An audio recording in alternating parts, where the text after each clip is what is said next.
ပြီဂျမရဲ့မကျင်းနဲ့လည်းနောက်တဲ့10မိနစ်တည်းပူဟောလို့မရဘူးဟုတ်တယ်နော်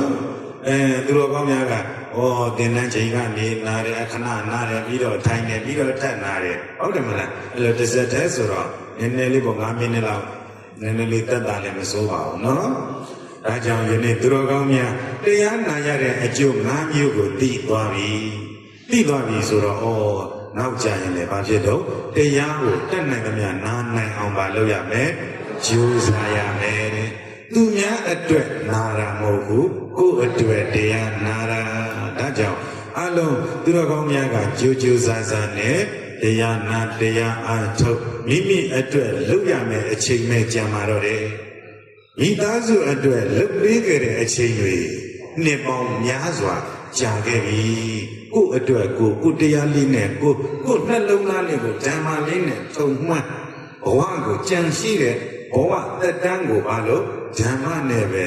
ဖြတ်တန်းအဲ့ဒါဆိုလို့ရှိရင်သူတော်ကောင်းများကြီးဘုနေ့ကပြောခဲ့ပြီးပြီသေရမှလည်းမကြောက်တော့နေရမှလည်းမပြင်းတော့ဟုတ်တယ်မို့လားဒါကြောင့်သူတော်ကောင်းများသေရမှမကြောက်အောင်လူလောကမှာနေထိုင်ရတာမပြင်းအောင်မထိလိုက်ရအောင်တရားလေးတွေကိုနှလုံးသားထဲမှာစောင့်ထားဟုတ်တယ်နော်တရားလေးတွေကိုနှလုံးသားထဲမှာစောင့်ထားမယ်ဆိုရင်သူတော်ကောင်းများရဲ့ဘဝအင်မတန်အေးချမ်းပြီတမက်တဘုံမဆိုင်သည့်တိုင်အောင်ဘာဖြစ်တော့အေးချမ်းပြီဒါကြောင့်တရားနာရကျိုး5မျိုးဆိုတဲ့တရားဓမ္မသူတော်ကောင်းများကျင့်တတ်ပြီဆိုလို့ရှိရင်တို့သူတော်ကောင်းများရရှိထားတဲ့ခန္ဓာ5ပါးကတရားလားဒုက္ခသစ္စာလား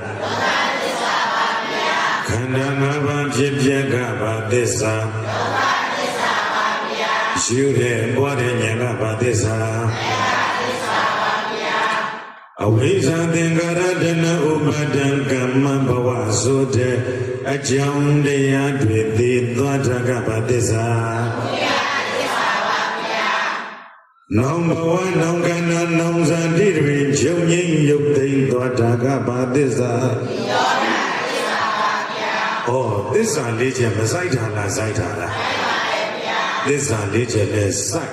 အချိန်နဲ့ကြိုက်ပြီဖြစ်တဲ့အတွက်သာဓု၃ချိန်ခေါ်တော်လိုက်ကြရအောင်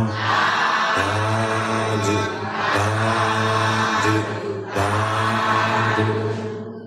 အလုံးယောဂီသူတော်ကောင်းများကိုယ်စိတ်နှဖျားကျမ်းမာချမ်းသာတော်မူကြပါစေ